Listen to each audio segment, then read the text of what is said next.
get going. The recording is in progress. Thank you very much, Andrew. So as usual, welcome to the IGU Summit, the Indigenous Global Unity Summit. We are in week 28 today. We usually do start these sessions every week by acknowledging those who came before us on this land. So I will say a land acknowledgement. So we begin today by acknowledging that we walk upon the traditional territories of Indigenous peoples, and we recognize their history, spirituality, culture, and stewardship of the land. We are grateful to all Indigenous groups for their commitment to protect the land and its resources, and we are committed to reconciliation, partnership, and enhanced understanding. We also acknowledge the land we are meeting here in the Greater Toronto Area is the traditional territory of many nations, including the Wendat, the Haudenosaunee, and the Anishinaabe peoples, and is now home to many diverse peoples. We would also like to acknowledge the land we are on as at the meeting place of two treaties, the land of the Mississaugas of the Credit and those of the First Nations of the Williams Treaty. We would also thank them and other Indigenous peoples for sharing this land with us. We also acknowledge and recognize all of the world's Indigenous peoples as stewards of Mother Earth. So again, as usual, I do usually do a presentation, and I usually start that by acknowledging our supporters, in particular EdFu Foundation, but as well other organizations, Maui Aloha Project, Five Boys Youth Foundation, the Ad Hoc International Advisory Board of Goodwill Ambassadors, Andrew Networks, Future Lift Foundation, the Global Women's Development Network, Global Peace Let's Talk, the Community Development Foundation, the American International Education Federation, and many more. Of course, today I'm not planning on doing the presentation. We may play it afterward if we have a little extra time, and we don't want to get too tired of it. So I wanted to mention as well our EdFu Foundation as primary sponsor of this Global Unity Network initiative, with Andrew Networks also donating the hosting and promotional support services, where they are seeking to transform our world and support the Agenda 2030, the Sustainable Development Goals. So with Andrew Networks, of course, Andrew being on our line,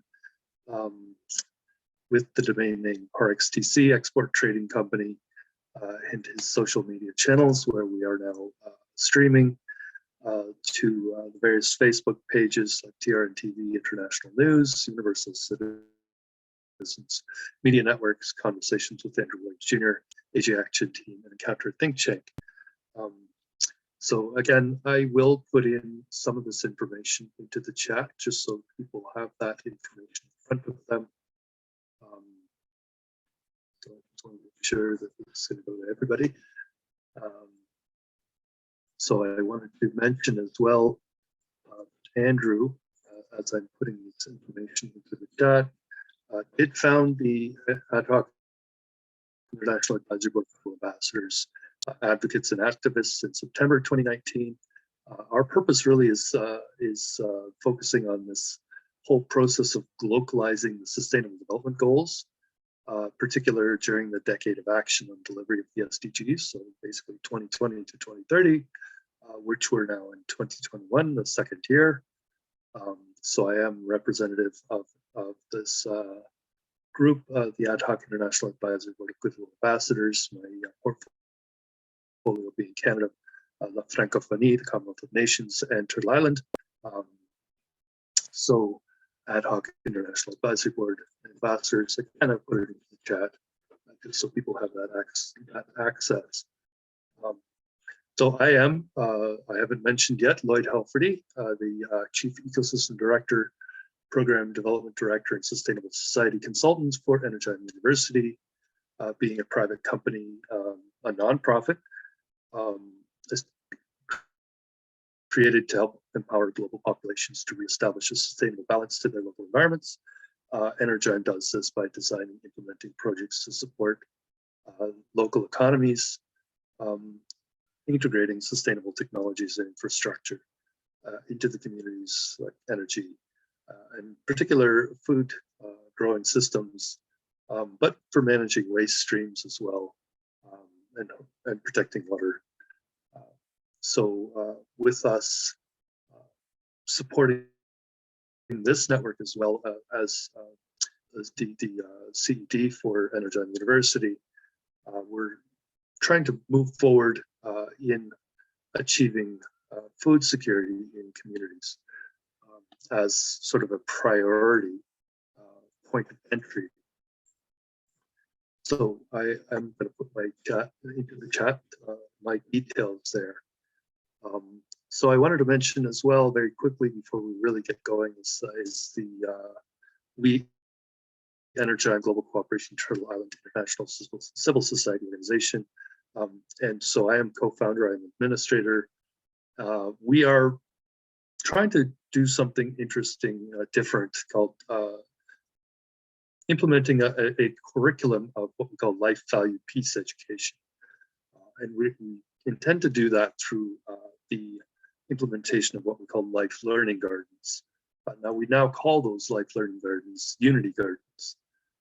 So this is what the Unity Garden network and program we are trying to deliver now through the Global Unity Network. So I'm putting the Energine Global Cooperation Turtle Island link into the chat for the Facebook group. So we are linked. I've been promoting this organization when we did our first Tree of Peace and Reconciliation tree planting event, actually way back in September 2019. Out in Pickering, out near where I am, so probably about 25 to 30 minutes drive from where I am. We planted our first Tree of Peace and Reconciliation with that organization, the Energine Global Cooperation Turtle Island organization. And since that time, we did that in partnership. We did it through Drawdown Markham.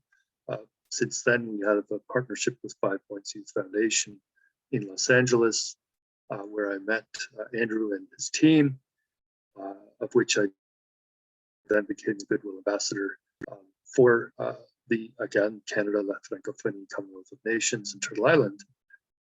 So we are now, through the Ad Hoc International Advisory Board, developing the Global Unity Network, which is essentially a network seeking to empower communities to engage with royal, Indigenous, and tribal leadership, as well as what we call interfaith neighborhood and business collaboratives, where really the interfaith portion is very, very important to us.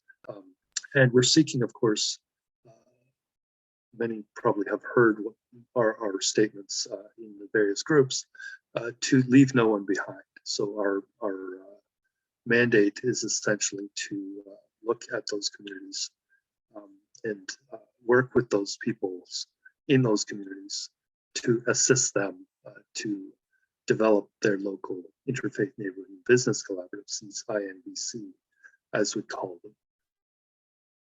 So one more time, I will put into chat the link to some of our groups.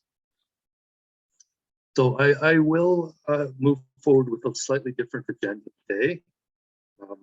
So today is intended to be a discussion sort of the past year as we move forward through these discussions through the IGU Summit events that we've had every Thursday. So this is, of course, week 28, and as well through the discussions, many discussions, groups, conversations we've had through the Global Unity Network.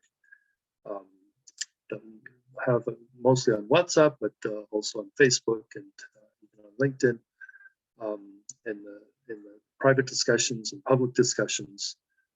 So this is another discussion,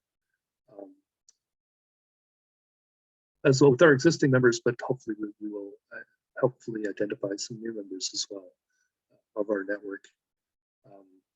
And I call this first session the gratitude session. So we're trying to sort of think over the past year about what we are grateful for. And I came up with this, actually I didn't come up with it myself, because here in Canada we have a radio station that I actually listen to every morning for the news usually, and discussions of sort of the latest things that are happening in Canada, across Canada, and in politics or otherwise, called CBC, the Canadian Broadcasting Corporation. So I do listen to that Canadian Broadcast Corporation news in the morning, and the radio talk that's going on. And actually there was somebody on the radio this morning that was talking about gratitude. What are we grateful for? And why is it important to think about that in these times, especially where the coronavirus and this pandemic seems to be rearing its head again. People are going back into lockdown in different places around the world. Discussions now are around our health and the health of our communities and children and ourselves, and to think without thinking negatively about the future and even the now, thinking in the short term future of gatherings for Christmas. Even myself, I had with my family planned to travel to Ottawa to meet my entire family for a Christmas reunion, and now that's sort of up in the air, just from the last few days as we move forward through this pandemic, and this new Omicron variant is sort of rearing its head and causing unease, I think, among many in the world.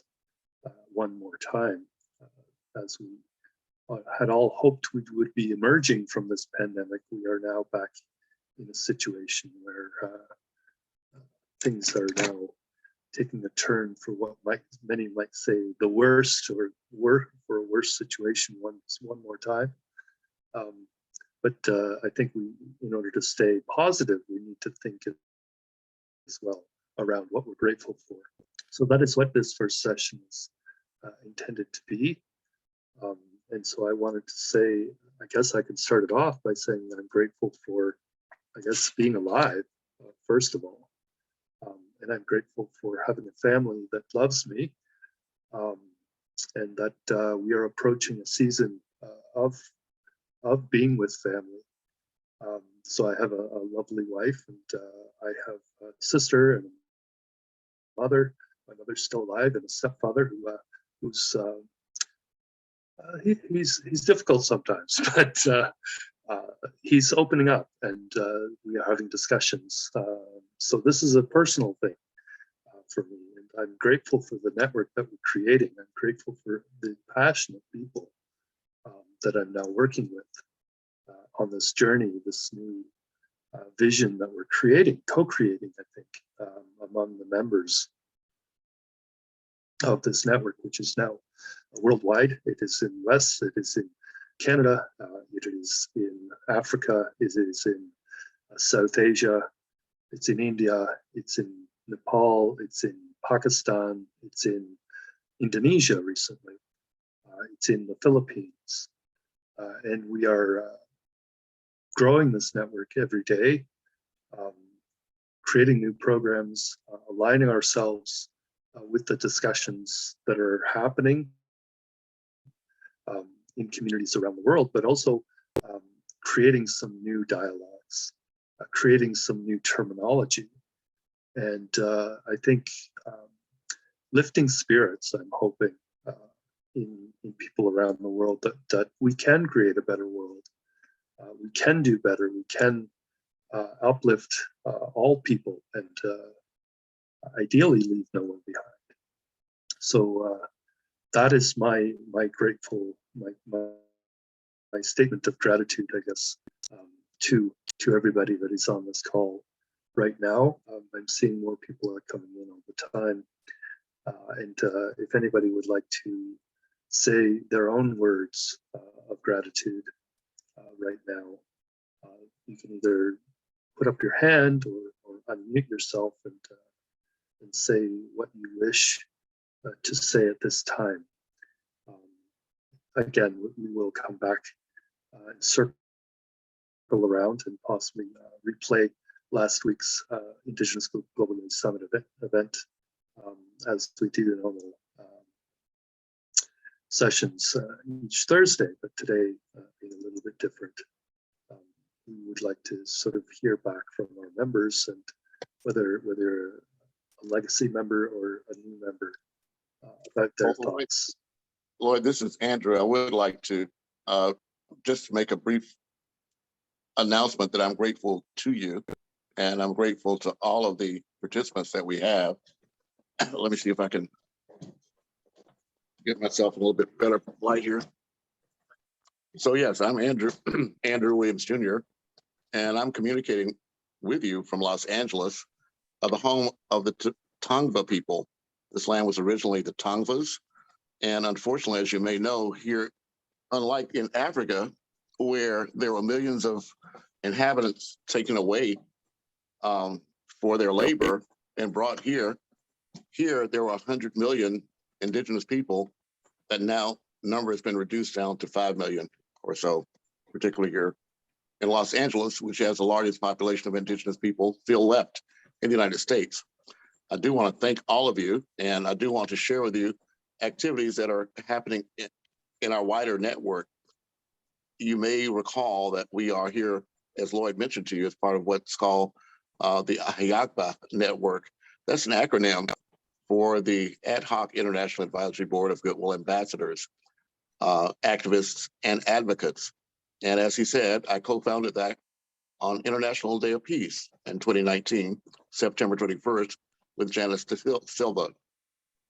But among the ambassadors that have joined our alignment here were those first 100 ambassadors that joined us in 2015, just when 5 Points Youth Foundation had joined the United Nations Global Compact. And we launched a 5-year campaign from 2015 through 2020, focused on caring for climate to build a worldwide community resiliency network. Much like what happened in the Millennium Development Goals, there was a disappointing amount of success at achieving those by 2010. So what the United Nations did was they created what's called a big push.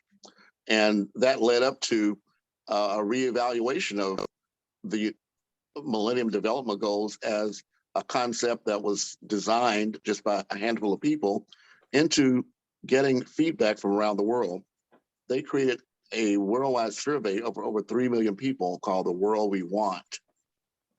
That greatly contributed to what now we know as the Sustainable Development Goals, but also 54 of the 55 countries in Africa at that time came together through the African Union and devised what's called the Common African Position on the Post-Millennial Development Goals. That was passed on January 1st of 2015. So that actually had a lot to do with the final rendering of the Sustainable Development Goals that were not ratified until September of 2015. Later that year, as you might recall, we had the Paris climate meeting. That was supposed to be where 193 countries around the world made commitments to make sure that our temperature would not exceed 1.5 degrees above the previous floor, so to speak.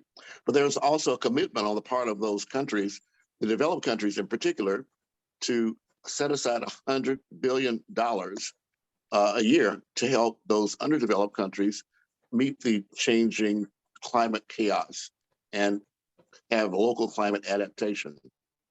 Unfortunately, as the recent COP26 indicated, that didn't happen.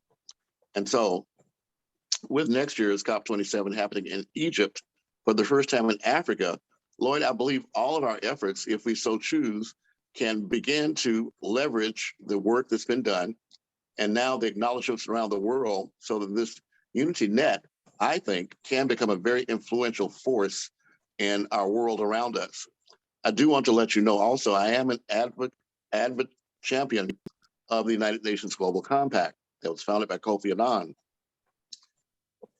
Well, in the first place, I don't agree with, concur with, or even like all or even most or even a lot of what the United Nations does, but I do recognize it as the largest international body that represents the majority of nations. However, there are over 3,000 indigenous tribes on the African continent and on the Asian continent. And unfortunately, they make up only a small percentage of the worldwide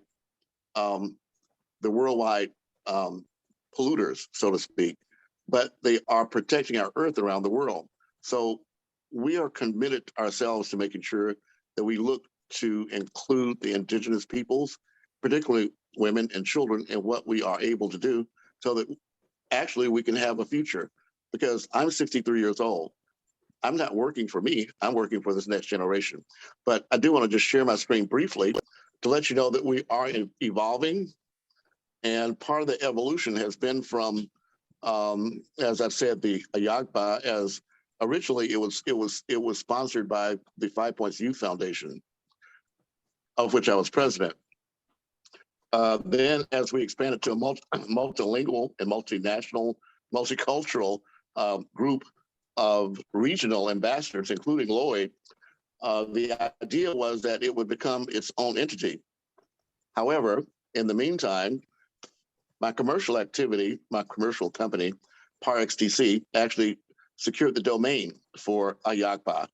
And as my presidency of 5 Points Youth Foundation formally ended last month on November 7th after 7 years, my now focus is on doing commercial activities to support our humanitarian causes.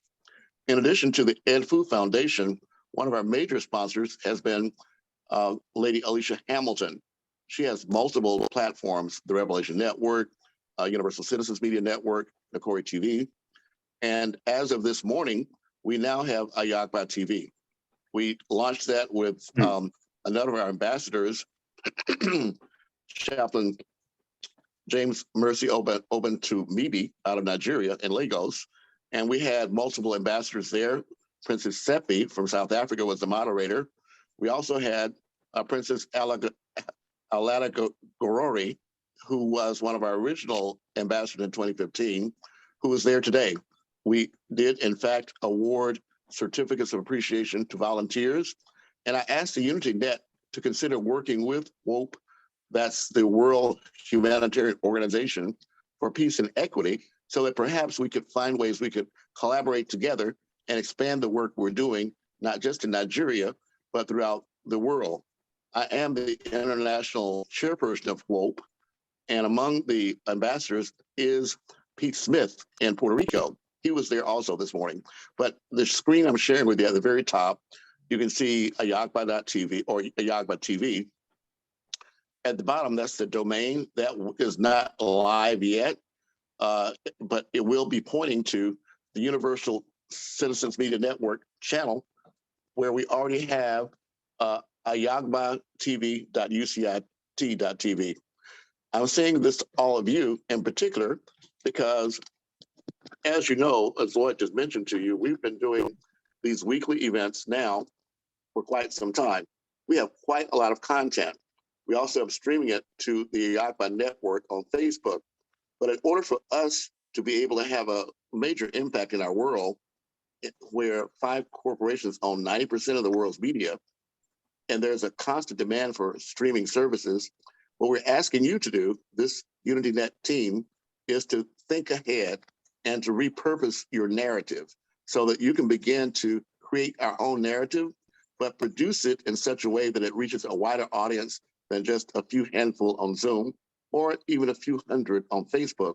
We intend to actually have a broadcast platform, but we need each of you to start thinking about your own individual organizations and to create public service announcements and infomercials for your own nonprofit and social benefit, and even your small and medium enterprises, because we will need filler content. And until and unless we attract paying sponsors, we want to make sure we populate that with those organizations like this that have been contributing to the world's better good. So I want to thank you very much. And Lloyd, I'll turn it back over to you. Thank you. Wow, thank you very much, Andrew. So this is changing every week. As Andrew said, we are evolving our programming, our platforms, and what we are focusing on as well, of course, is many of the programs we do are, of course, to uplift the bottom billions, as I say, in the presentations that I do. But the idea, I think, was always the Global Unity Business Group would come together to manage the Global Unity Network as basically a promotions marketing organization, marketing and promotion. So we would co-promote our sponsors, we would co-promote any of our members, both at the grassroots level, but also at the international level. So if we were to have, for instance, corporate sponsors or any other business, multinational or local SMEs, as members of our network, we would promote them. We would promote them locally, regionally, nationally, internationally through our network, and they would get widespread, I guess, face time in terms of they would get recognition by all of the members of our network for the work they're doing in each of their local communities. And those sort of, I don't like to call them infomercials, but I guess announcements and recognition, interviews and such of the work that they're doing could be, of course, broadcast on this new TV channel. So this could be some of the work that we do here. Hopefully we're looking at developing partnerships, of course, these interfaith neighborhood and business collaboratives.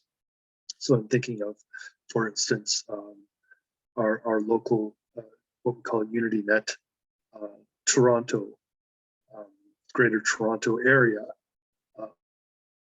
We would hope to, for instance, create partnerships with the local media, the smaller media, but also larger media, as well as perhaps the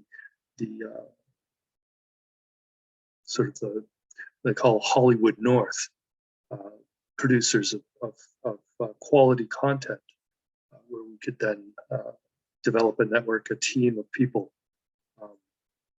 who could go out and as these what we call humanitarian entrepreneurs begin to create their local community-based businesses that are implementing the Sustainable Development Goals, the global goals as we call them, at the local level.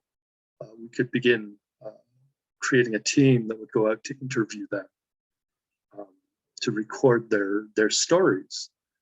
So as well, telling the stories of the storytellers in our communities.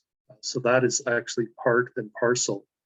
We've already had some conversations. For instance, I've had some conversations with some homeless people in Toronto, as an example. So a month or 2 months ago, I visited somebody who was homeless, who was living in a tent in a park in downtown Toronto. So I didn't interview him at the time, but I had a conversation with him. He said, well, I'm actually doing a project. He had a laptop. And he would go to the community center and he would connect to the internet and he would get his email and he would send out emails and he would do his research, whatever he needed to do. And he was building some bike stands because he said, well, the homeless people have a big problem because the bike stands that the city of Toronto is installing in downtown Toronto, they're not very solid. So people are coming along with a crowbar or something and breaking them and stealing the bikes. And for a homeless person, that's possibly our only transportation. And if these bike stands are broken, and our bikes are stolen, that's devastating to somebody that is already in a dire situation, being homeless and living in a park in a tent. I'm working with the local people here, other homeless people in our community center, and we're actually designing some more solid bike stands. But we're going to put some art on those bike stands, and the art is going to reflect the history of the community where we are. And it's going to reflect not just the history of the community, but the Indigenous history of the community. So we're going to have our stories on the bike stands, not just accessible to people to read, but we're also going to have a system where people can scan a QR code on their cell phones. And as they lock up their bike, they can scan the code on the bike stand, the QR code there, and that will take them to a website where they can now listen to a story about the history of the land they are walking on, and the land where this building now sits. And it's the Indigenous history of this particular block, let's say, where this bike stand is. And they said, well, we plan to install a dozen bike stands in this downtown, this part of downtown Toronto. And as a result of that conversation, I said, well, I would like to interview you and the people doing this project. And this is what we would like to broadcast, because these amazing projects that you're doing are not getting any kind of publicity. You're doing incredible work. You're homeless, and you're helping your community. So these are the types of things that I'm hoping we can move forward with and broadcast on channels like AHIABGA-TV. Well, so I'm seeing. Oh, yeah, I'm sorry. Yeah, Sir Bailey has his hand raised.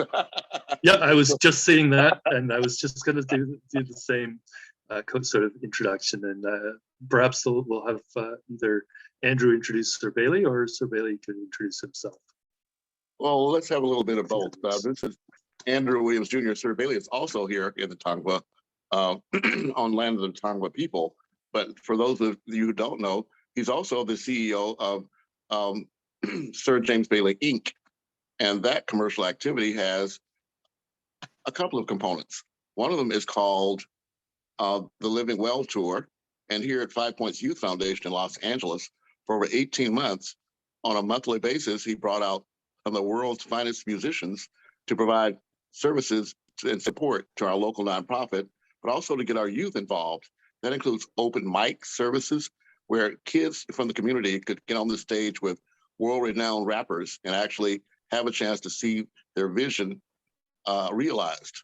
So Sir Bailey is a very close part of our network. He's also an educator, as I've said, but he's also an AHIABGA ambassador for here in the Los Angeles area. I could probably go on and on and on, but Sir Bailey, I'll let you take it from there and introduce yourself. Thank you so very much, Ambassador Williams. Always honored to be in the space with you and the exciting work that happens through AHIABGA. Lloyd, I wanted to just jump in with the gratitude and say thank you for your consistent effort, and everyone on the line for caring about the planet. My most expressive gratitude is to the creator of the universe, and in this season, Yeshua HaMashiach, salvation, and that forgiveness and reconciliation empowered in the work that we do, caring about every single person, all life on the planet. So I just wanted to say thanks, and looking forward to continuing this great work with you together. Thank you for supporting Tikatwane EV Kenya, Mr. Lloyd. Thank you for that.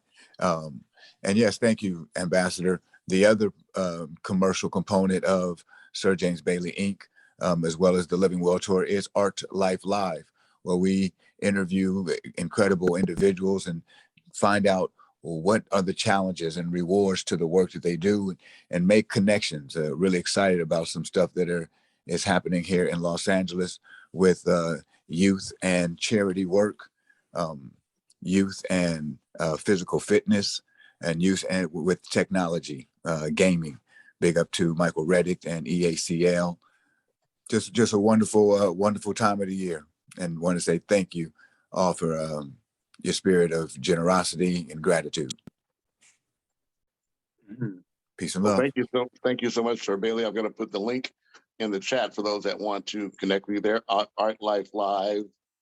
And so all of our guests are invited to put your contact information in the chat, as well as to, if you so choose, your organization and or your contact information.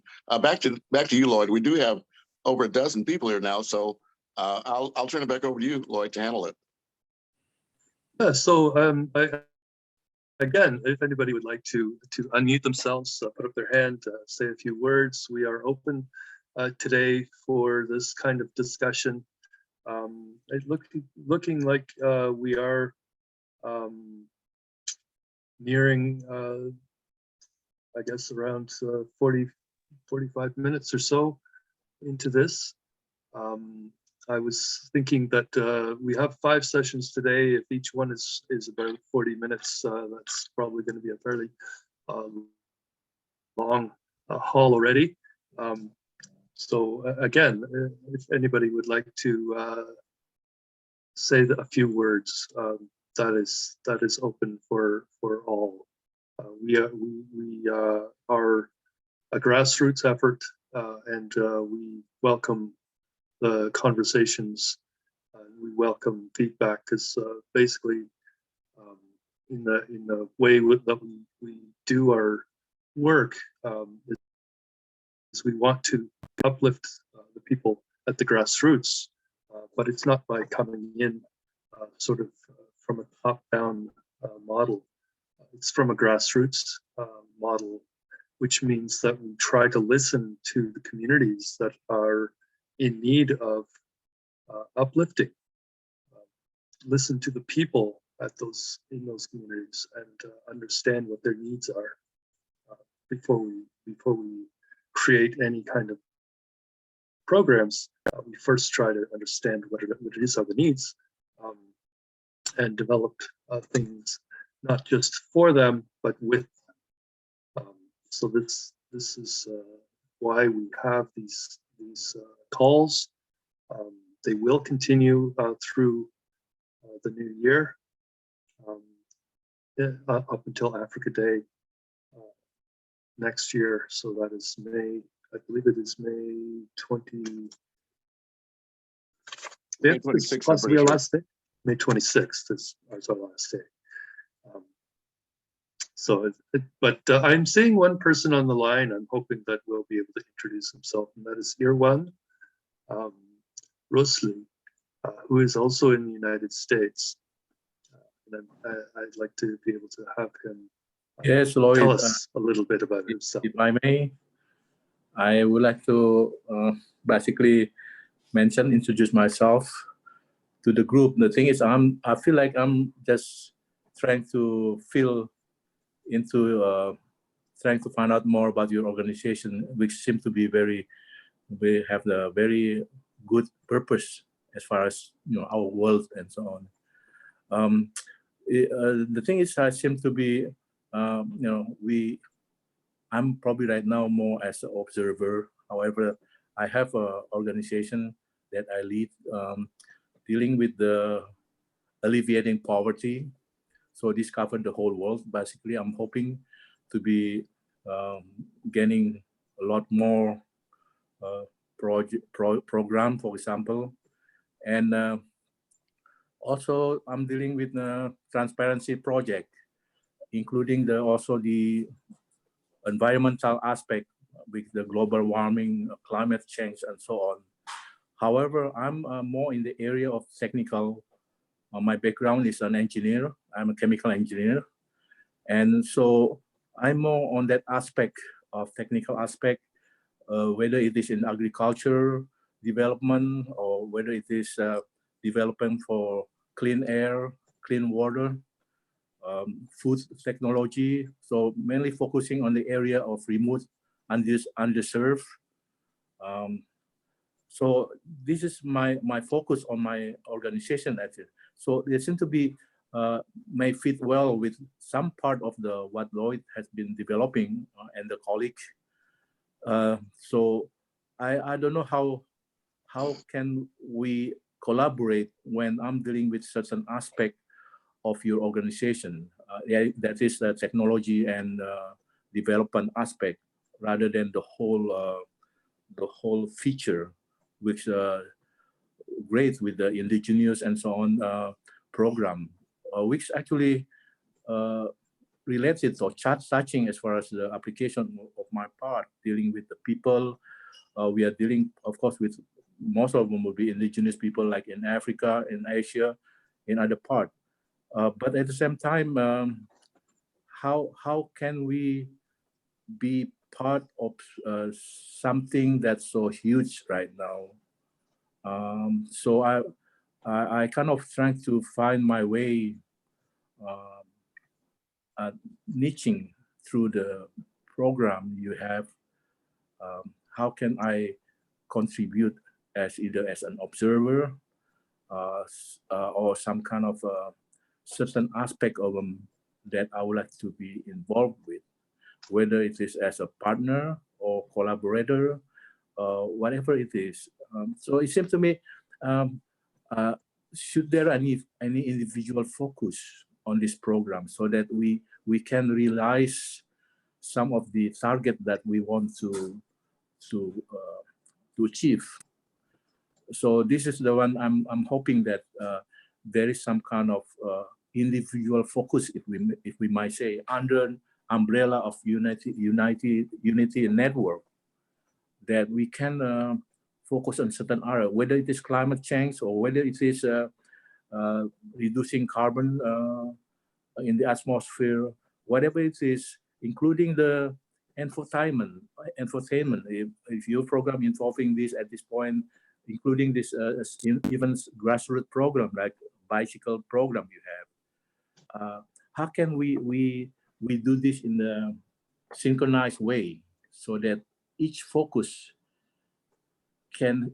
individual focus can be achieved under overall SDG, for example, development goal. So this is someone I'm still just searching, that how do I put myself in the organization where I have only a limited focus on my program, that is technology development, transparency project, and some technology aspect, whether it is agricultural engineering, whether it is a clean water, clean air program, or carbon reduction.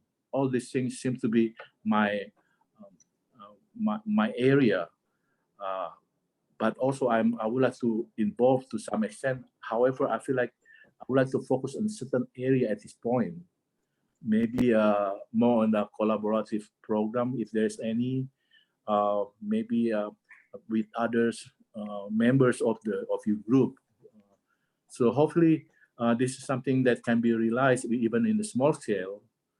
At least we have some kind of focus in contribution, such an area that we are capable to do. So I'm inviting any comment from the group here. How can we do this? Excellent. We've got the question, and Lloyd, I apologize, but I think I'm going to take the opportunity first to say that the first step for you is to simply put your name, your email address, your contact information, your organization, your website, if any, into the chat so that we can then continue to participate with you. But secondarily, we do have multiple groups in addition to this one. I would suggest I'll put into the chat as well an opportunity for you to present what you are doing so that we can assist you. I did not hear where you're located, but it would be helpful for us to know where you are. And if you have already plans, if you have plans that are in progress, we'd love for you to share your successes. We love to get people involved with maybe writing narratives about that, producing documentaries about that. We need content to work with. So certainly it's very valuable what you bring. And I'll defer back to Lloyd now, but welcome to our family. Thank you. Lloyd, floor is back to you. So just to let you know, give you an update as well. I've been corresponding with Irwan actually for, I guess, at least a month or so, through our mutual connection, Laurence Wasserman, and who introduced me to Erwan. And so Erwan is a member of, a founding member actually of our UnityNet Indonesia group. So I had started that group just probably a week before being introduced to Erwan. So we haven't had a chance to really talk and have a correspondence, but we are developing a network, of course, on multiple continents.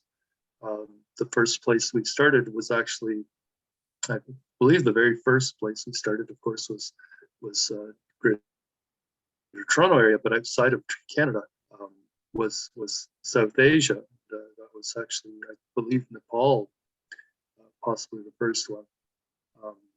And then it started spreading across through India, Pakistan. But then we did create. Nalia's hand is raised, just to let you know. Also, let me ask you, Lloyd, you say you have 5 presentations. Do you have people that are making presentations, or are you making the presentations? No, we don't have 5 presentations. We have 5 discussions today. Okay, then I suggest that perhaps we could introduce the people here. That way we'll all get a better idea and then dive into your topics. We don't have a time limitation, but we'd like to be as efficient as possible. Thank you. Yeah, no problem. So let's go to Nala Suleiman, who can hopefully unmute and we can hear. Thank you. Hi, everybody. They really was being neglected because not all the countries, even with the primary health care system, that they have an access to reach them for many reasons. Maybe they could not cover the bills. There is no transportation access. So even with the area that the levels of the health standard is high, still you will find those who was being neglected for any one of those reasons. So, and I do like, as you mentioned that, like Mr. Andrew, what he said, like we could come with these networks as a team. So initiate a team, this is suggestion, initiate a team, and this team to have roles. And then to find out, because always if you go to the capital cities, you will not know the real actual situation of the neglected people. But when you go inside the very far edges areas and very poor access in the villages, you will really find how the people are suffering. And now I can use this opportunity that the Medbot, the company of Mr. Jack Tawil, now they have a new device, it's portable machine, and this machine, it is a telediagnostic machine. So like if anyone you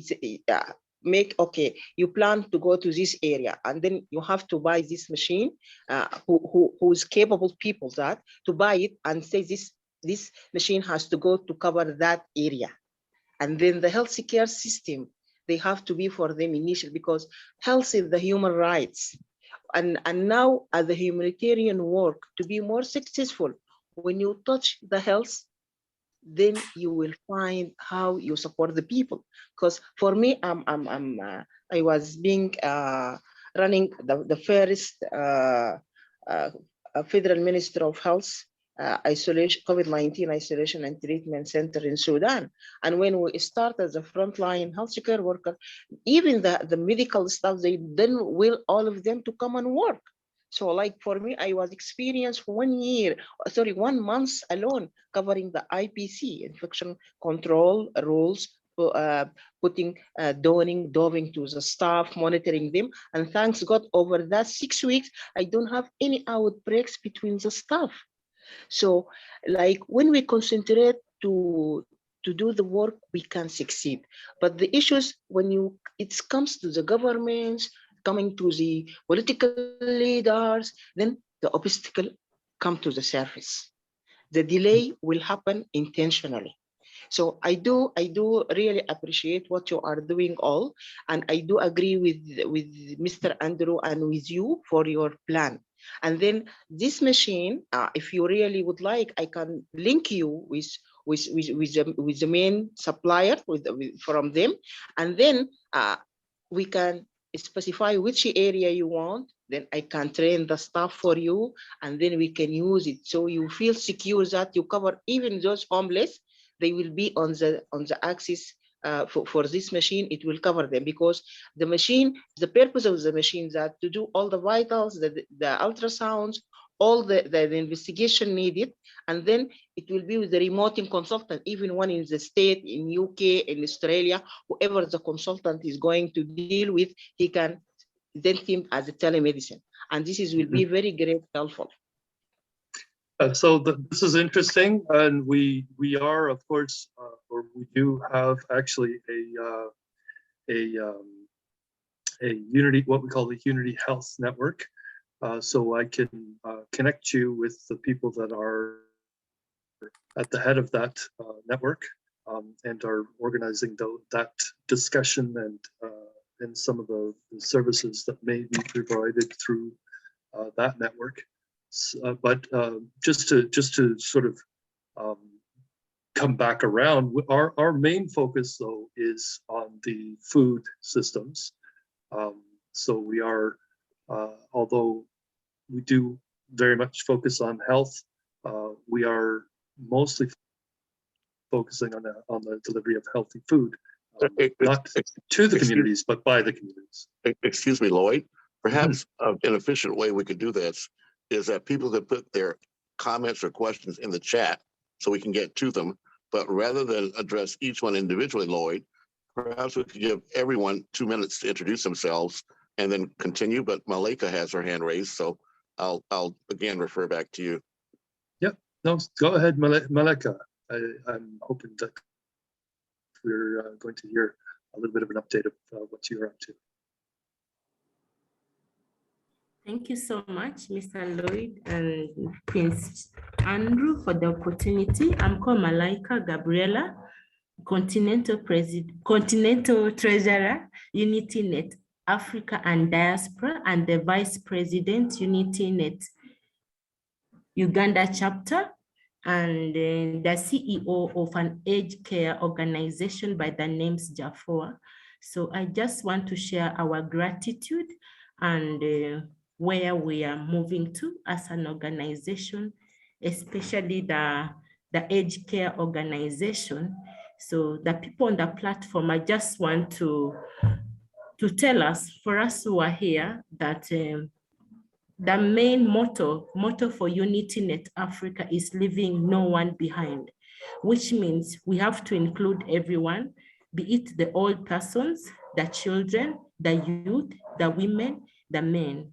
So most cases you find out that the elderly are being forgotten, or and yet they are marginalized and the most vulnerable. So not all older persons, they are unable to do anything in the communities or in the society. And we've always been believing that older persons, they are, or this vulnerable group, Excuse me, Malika. Each person is asked to do 2 minutes to introduce yourself, where you're calling from, and your organization, and then we'll let everyone introduce themselves, and then we'll go back to the discussions. Thank you. Oh, okay. Sorry. No problem. I'm sorry, I thought we were going to discussions. Okay. I had already introduced myself, Mr. Andrew. I think that is done. Yes, I've already introduced myself. I just wanted to share about the gratitude of how far we are. Thank you so much, Mr. Lloyd. Back to you. Yep, no problem. So anybody else would like to as well introduce themselves, and it is open. If not, I'd like to sort of move on to the next phase. So we had set this up to discuss a few topics. Philbert, did you want to say a few words?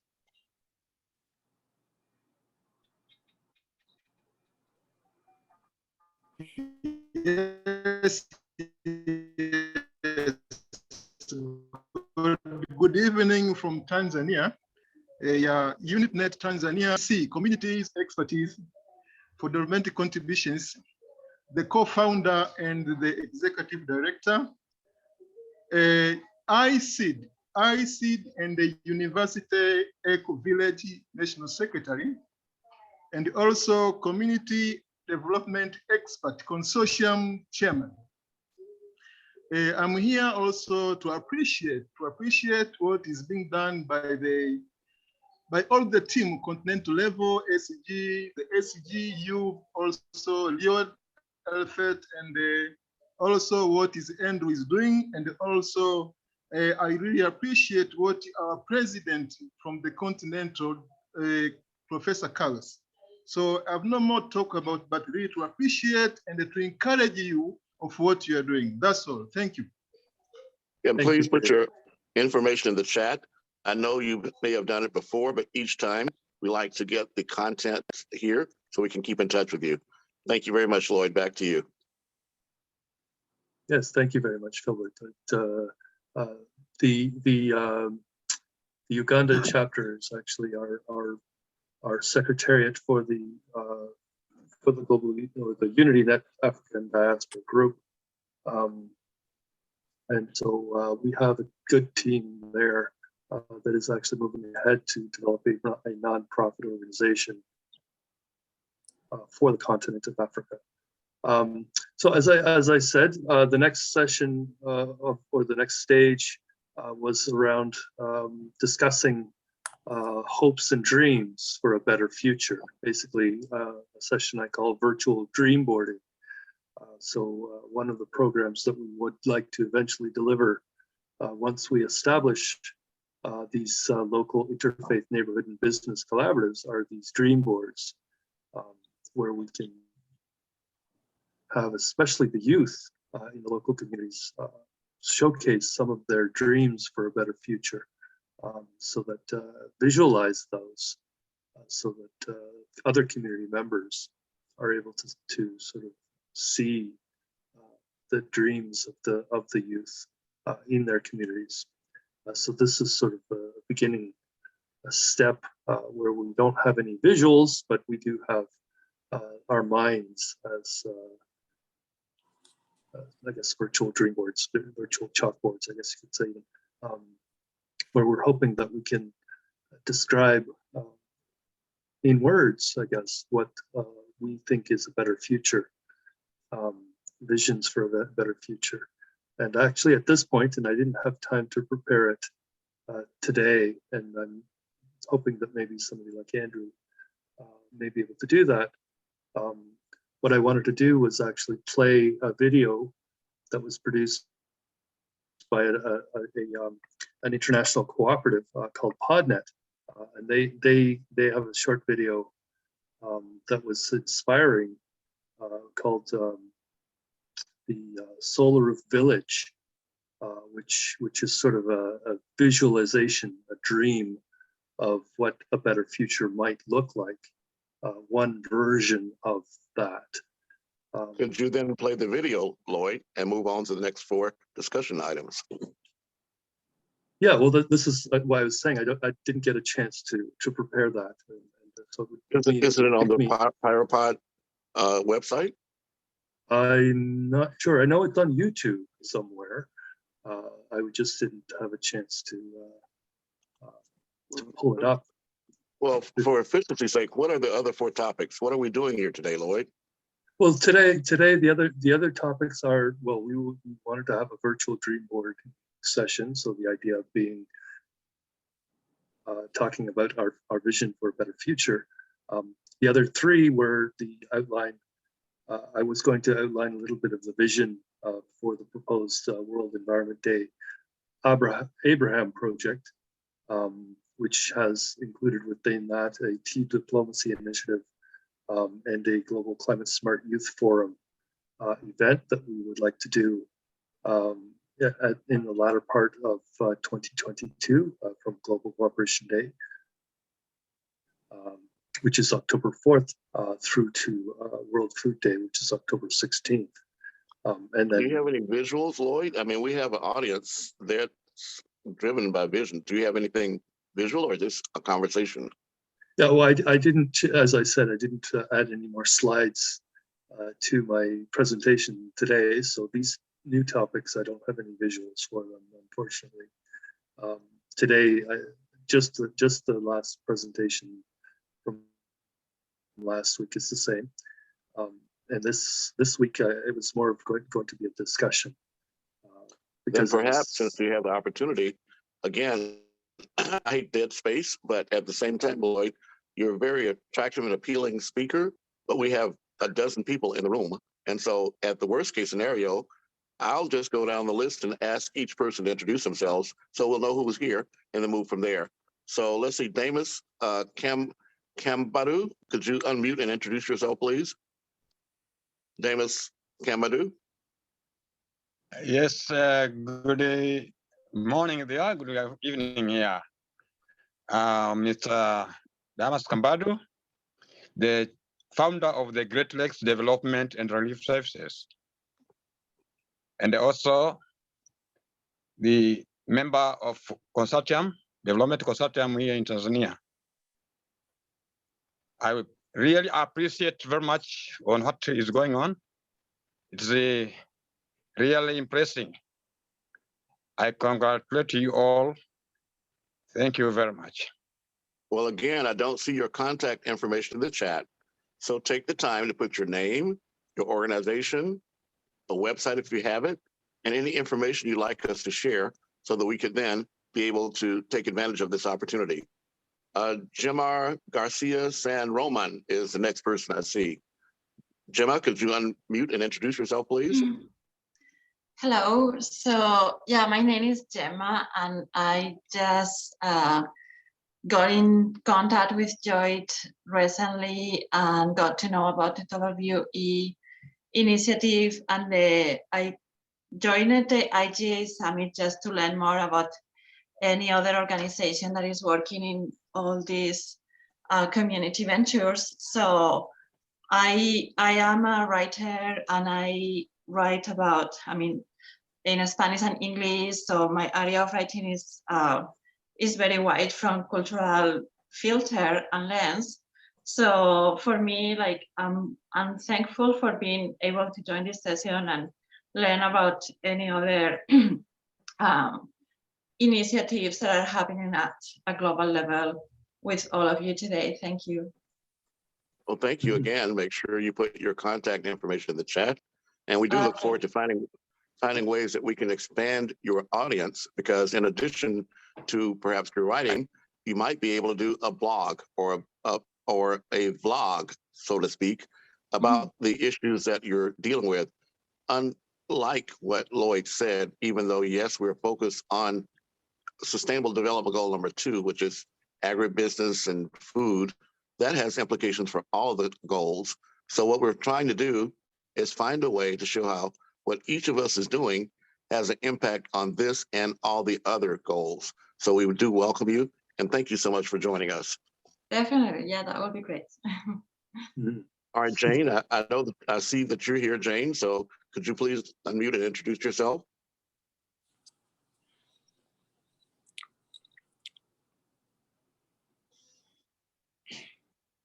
Okay.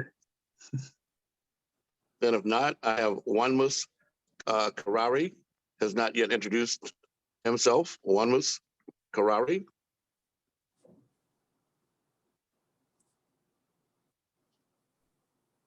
And then Susan Yago. And then Lloyd, I'll turn it back over to you. Susan, could you unmute and introduce yourself, please? Hi, this is Onesimus. Go right ahead. Harari. Yes. I'm the UnityNet Kenya Vice Projects Director, Assistant Project Director. Thank you. Okay, Lloyd, I'll turn it back over to you, and I'll try to be quiet. No problem. Well, what I wanted to do today, this was sort of a last minute thing, as I said.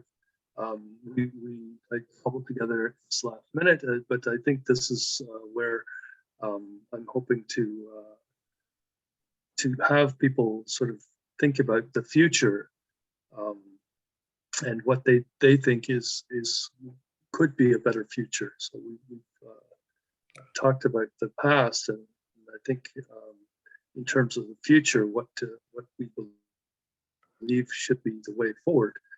We've had during these sessions, of course, from the beginning, not everybody has been on since the beginning, of course, but from the beginning, we've had many presentations outlining what might be a better future for humanity, sort of larger visions of a better world.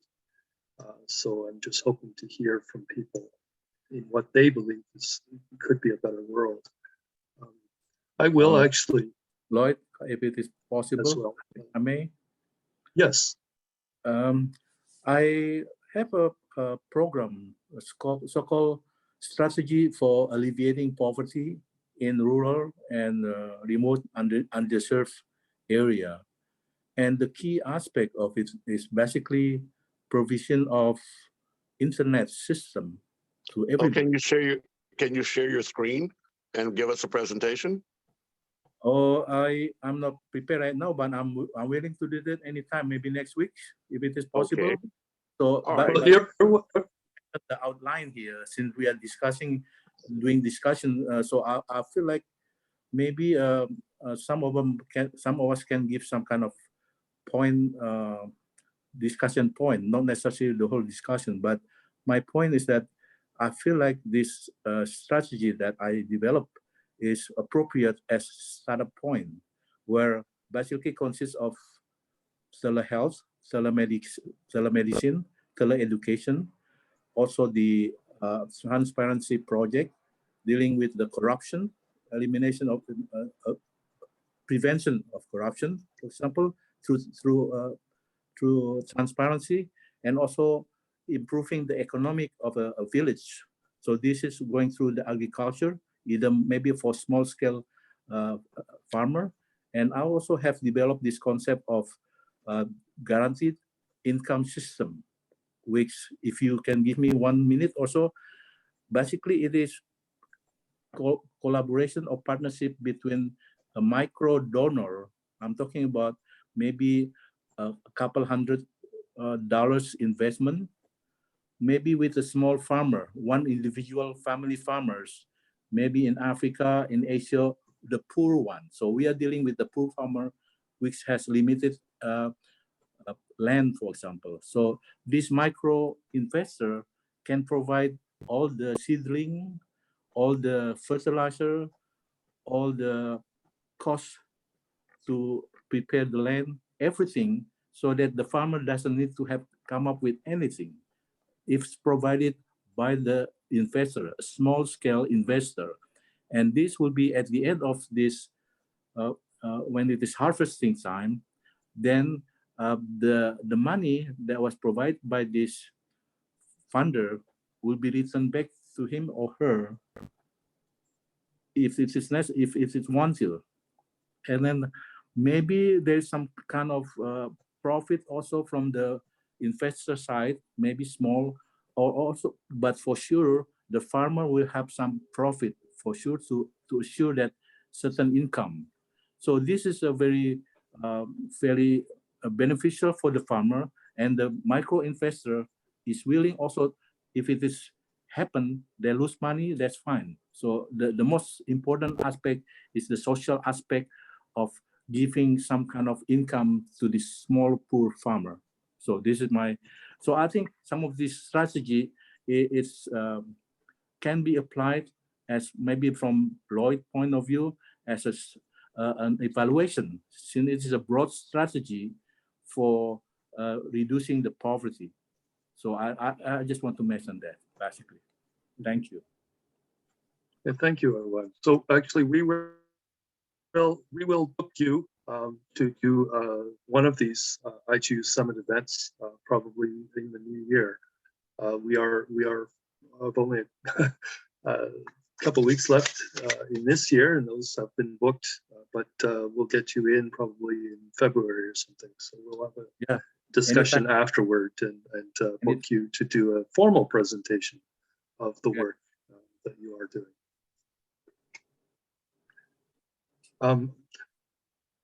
As I said earlier, though, I don't have an opportunity to find that video I wanted to share. I will look for it. In the meantime, if anybody else would like to have their say on sort of this overarching topic of thinking about a better future and how that can be achieved for themselves, for their family, for their communities. Thinking locally, sort of around where they live, in their own lives.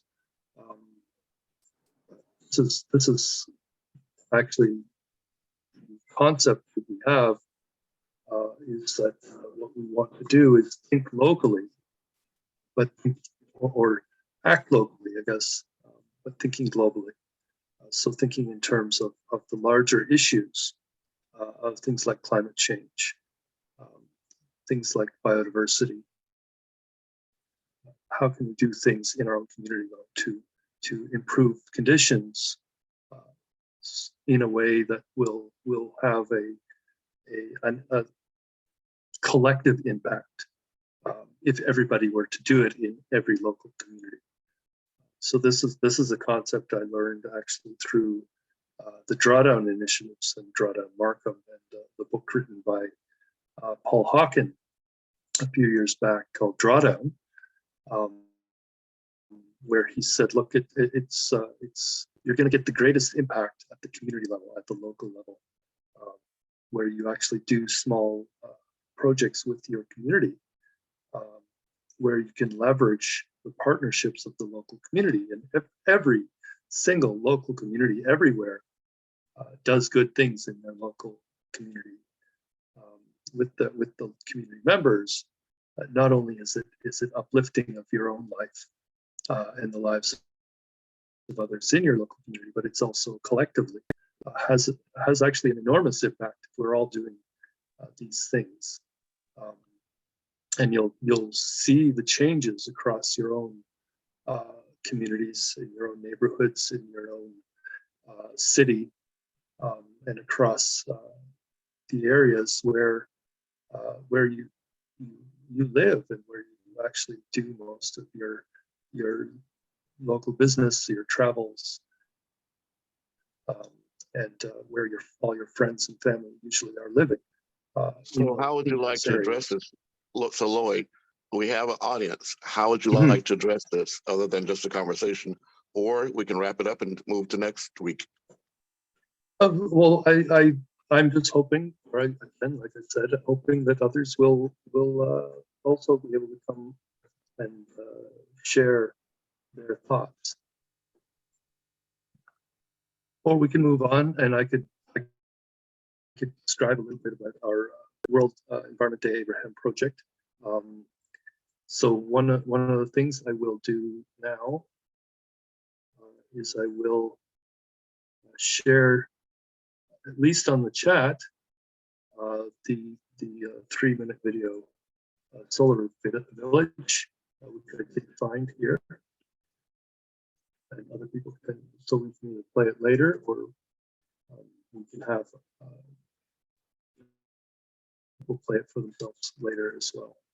But the proposed project, this World Environment Day Abraham project, actually is intended to be actually done on World Environment Day, June, I believe it's June 5th every year is World Environment Day.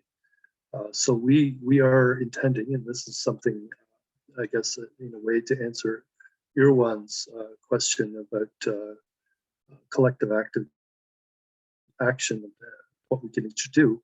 So through the Global Unity Network, as we are developing all of these country chapters, and eventually as we move forward and try to develop local community chapters, or the local community interfaith neighborhood and business collaboratives, using our HEPTA matrix partnership template.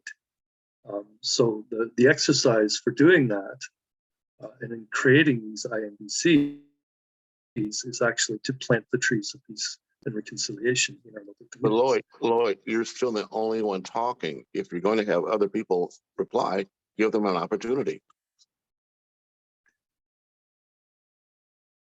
So absolutely, but I was just trying to move on to the next part of our presentation here. So the next part being a description of the Abraham project, unless I see somebody would like to speak, puts up their hand and would like to say a few words. Of course, I will continue to talk then.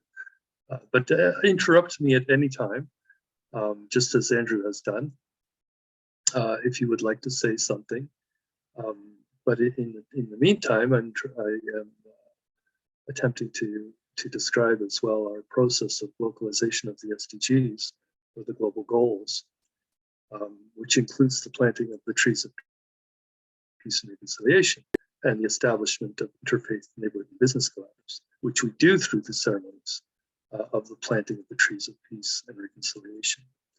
So this World Environment Day, which is June 5th, we are hoping to bring all of our Global Unity Network members in each local community chapter or country chapter together to plant trees of peace in local communities across our network, to coordinate every one of our chapters to work with a local community, at least one in each country, to begin establishing these interfaith neighborhood and business collaboratives by planting these trees of peace and reconciliation in each of the local communities that would like to participate.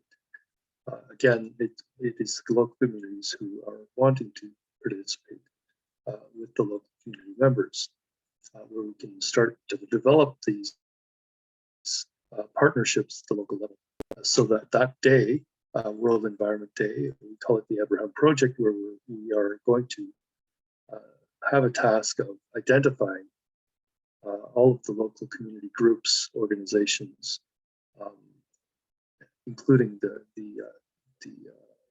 faith community organizations at the local level in those communities, where we can engage with them and invite them and invite the mayors and invite the Chamber of Commerce and invite the civil society organizations in those communities to come out to that tree planting, to have that ceremony and to develop those interfaith neighborhood and business collaboratives in those local communities. I have an urgent request for you, Lloyd. Mm-hmm.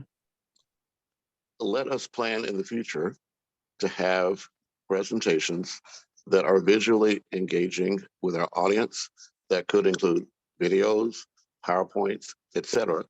Because as I said, with the intent with the AHIABGA-TV is to have visually engaging content. So I would appreciate it if you could plan in advance for us to have guests that do have visually engaging content, if at all possible. Yes, of course. And so we did have a presentation prepared for today that was canceled. So this was a last minute bringing together to have at least a discussion today about some of the things that we are trying to plan to do in the future. This was planned only a couple hours ago to have a discussion at least during our event. Right. However, from all indications, you're the only one having the discussion, Lloyd. Well, again, the floor is open. Anybody can unmute themselves. Then unless someone does, I'm going to wrap this up and I'm going to play your normal 1 hour presentation for the audience that we're building. And perhaps on our next week, we could be a bit better engaged. Okay. All right. Thank you, Andrew. And we'll move forward. So the floor is open. I'm about to show a video that gives a background on why we're here and the background about this summit, the weekly summit for our global audience. But please raise your hand if you'd like to make any comment before I start. It's going to take me about 30, 45 seconds to get engaged. Thank you. In the meantime, I can probably play that video, the one I just put into the chat. Please go right ahead. To see that presentation that was created, I guess it was a few months ago, this summer that it was shared.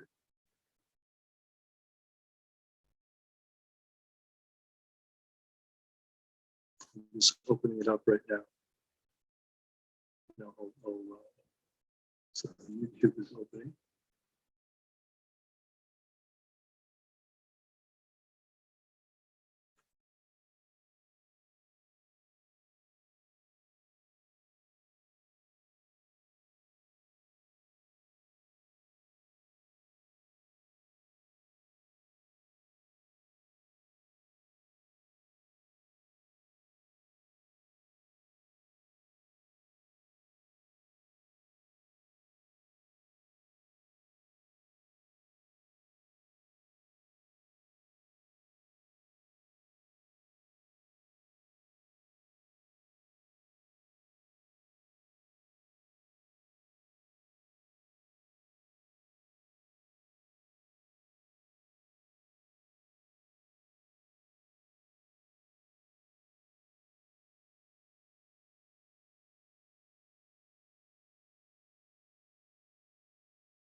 Okay, I don't know what happened there, but I got kicked off. I guess I'm not sure if that was a bandwidth issue on my side or what it was, but I had to re-log into Zoom.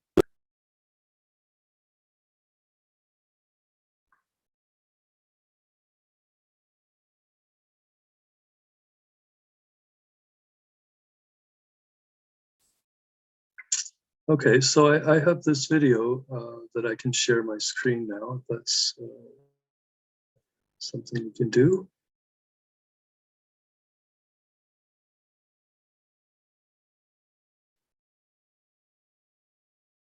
So this relates with the virtual greenboarding concept of sharing about what is potentially a better future for all of humanity. And so I will share my screen here and then play this video for everybody. Remember to include the sound at the bottom left when you click the green share button. Right, share sound, yes.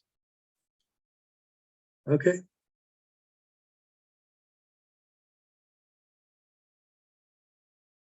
Share.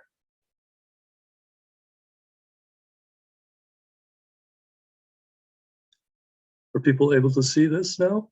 It says Solar Roof Village.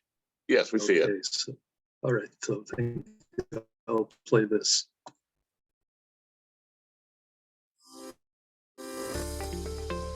Solar Roof Village, a vision for ecological living. An open source gift to the world for a massively transformative purpose to fix the climate with no family left behind. Healing people with good, local, secure food. Healing the planet by building a new relationship with nature. Let's imagine what this would look like. Food that is local, fresh, regenerative, organic, and abundant. Takes water collected, then conserves and reuses it as irrigation water, feeding regenerative food production. Solar energy and biogas converted for carbon-free heating, cooling, transportation, food, and water production. Bio-oil from algae for transportation fuel and seasonal energy storage. The Solar Roof Building is an effective climate change adaptation that is secure and sustainable.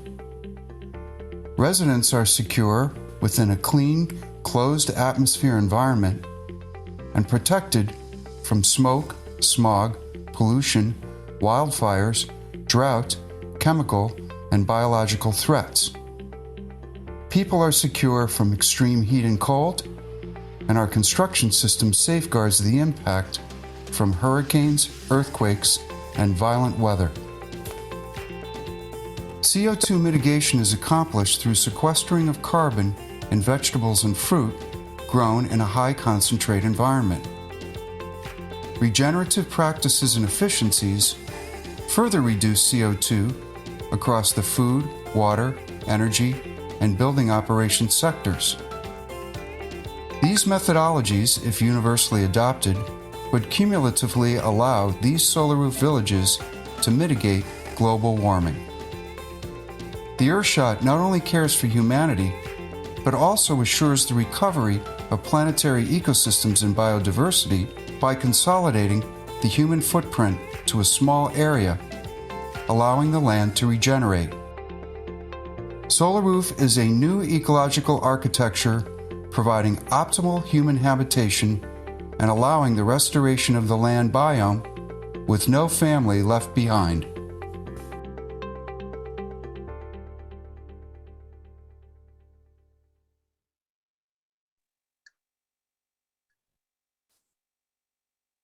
So this was one vision of a better future that I wanted to share with everybody, to give a little bit of a taste of the types of things that we are trying to develop through the Global Unity Network partnerships, working with the various members who are focused on what we call the regenerative economy. How can we create lifestyles that are regenerative? So one of our top groups, top level groups, is the Network for Regenerative Living. We have a Facebook group for that, and I can share that with anybody who would like to contact me afterwards as well to learn more. So right now, I'm not sure if Andrew is ready to play last week's session. Yeah, actually, this is 11/25, so it's a couple of weeks ago. I don't have last week's session. I did. This is.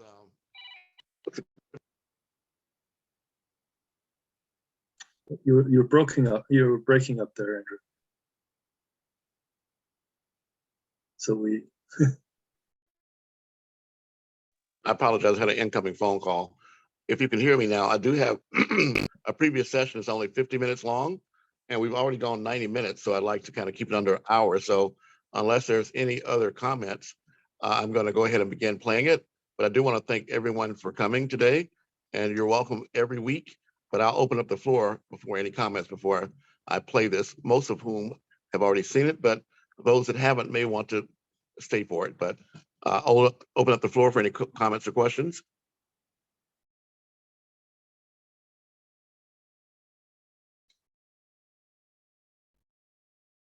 If not, then we can just go ahead.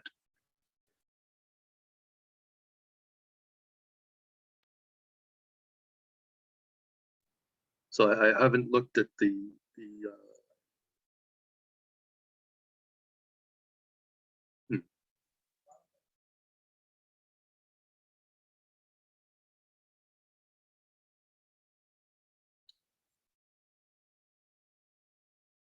This is not seeming to work. Zoom slideshow. Huh.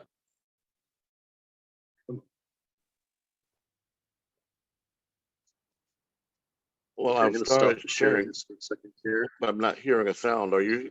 Let's see here. Sharing. Sorry, some technical difficulties here.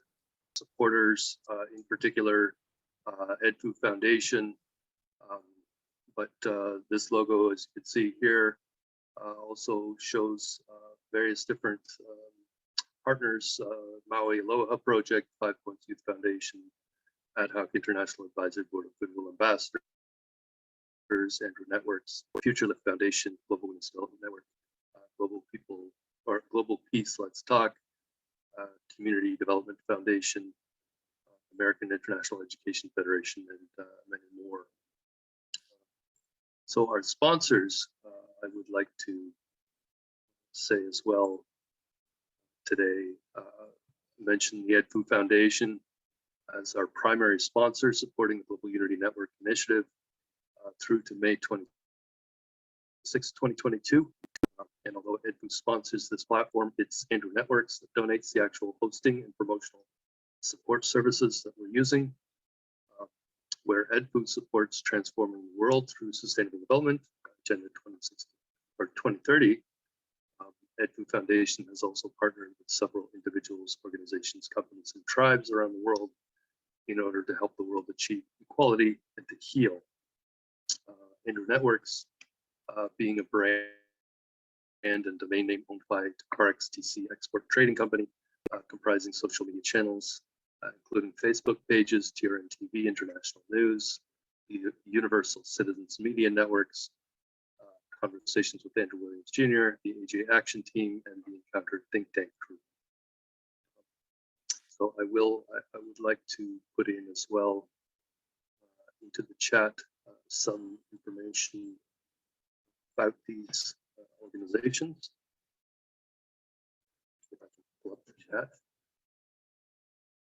Boy, this seems to have completely changed in my desktop. Everything is rearranged. I'm not used to this setup, whatever has happened. So I did pin some information about EdFu, the website as well, in the chat, along with some information about RXTC, our host today. So Andrew, who's on the line with us, also founded the Ad Hoc International Advisory Board of Goodwill Ambassadors, Advocates, and Activists in September 2019, actually, with a focus on localizing the Sustainable Development Goals during the decade of action of delivery on the SDGs, which is right now 2020 to 2030. Andrew later appointed me as Ad Hoc International Advisory Board representative for Canada, the Francophonie, and the Commonwealth of Nations countries. Later, Turtle Island was added. So this year, that was originally published in January 1st, 2020. So you can see information again about the link to find out more about this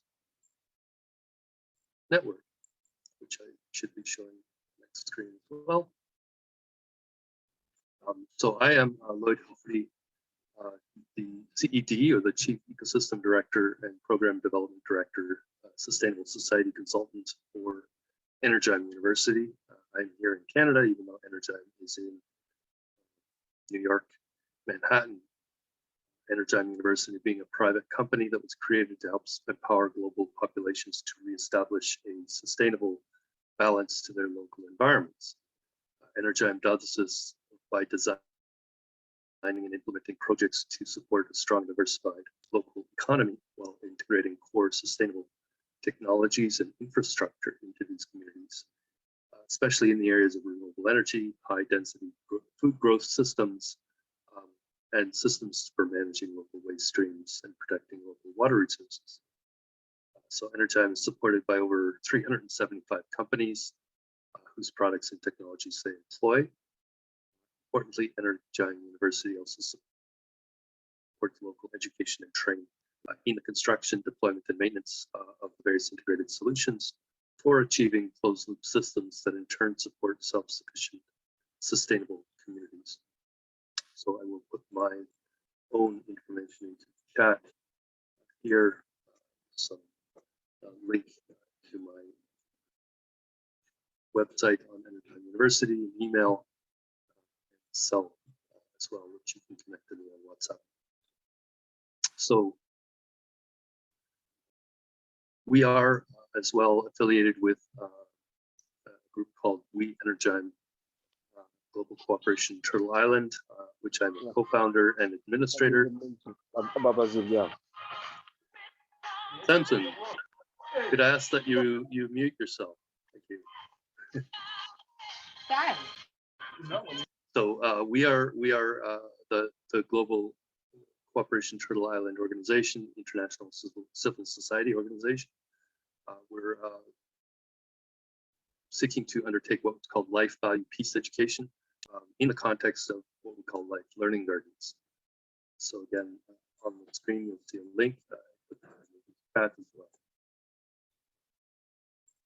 So the Ad Hoc International Advisory Board of Goodwill Ambassadors. I am a Goodwill Ambassador, as I mentioned, for the 5 Points Youth Foundation, which is based in Los Angeles. I have a portfolio that covers Canada, La Francophonie, the Commonwealth of Nations, and Turtle Island communities. So the Goodwill Ambassadors are seeking to empower our communities to engage with Royal, Indigenous, and tribal leadership, as well as interfaith neighborhood and business collaboratives who are seeking to leave no one behind. So I want to as well put in some information about Ad Hoc International Advisory Board mandate to register 10,000 non-businesses, SMEs, into the UN Global Compact. This is really important for us to do. So we have a partnership for doing this to really mobilize and empower these members so that we can balance out the power of the corporations. So the Global Unity Business Group, of which I am also a co-founder, came together as a coalition of small businesses in order to establish, manage, and grow what we call the Global Unity Network. So this group, I will provide a few descriptions of what is the Global Unity Network, including an update near the end of the